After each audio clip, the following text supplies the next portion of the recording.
morning. Just when one heaved a sigh of relief on the Greek parliament approving new budget cuts comes the two disturbing development, the Delhi bomb blast and the fresh euro area downgrades by Moody's. The start today will be circumspect as Asian markets are trading with negative bias. The counterparts in the US and Europe gained overnight after Greece moved a step closer to securing the second round of bailout money from international lenders. The back and forth between risk aversion and risk tolerance may continue. Market players take stock of the situation. Stick to a measured stock specific approach to avoid short term volatility, but beware of dodgy small cap and mid cap stocks.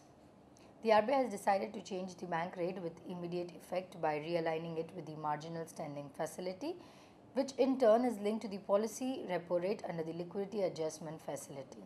Accordingly, the bank rate shall be 9.5% with effect from the close of business on Monday.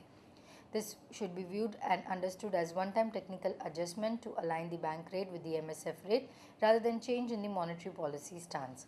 Henceforth, whenever there is an adjustment of the MSF rate, the RBI will consider and align the bank rate with the revised MSF rate.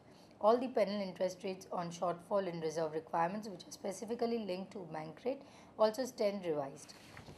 Moving on to recommendation, the technical call for the day are: we recommend buying HDFC above rupees 705 with stop loss of rupees 685 and for the target price of rupees 745.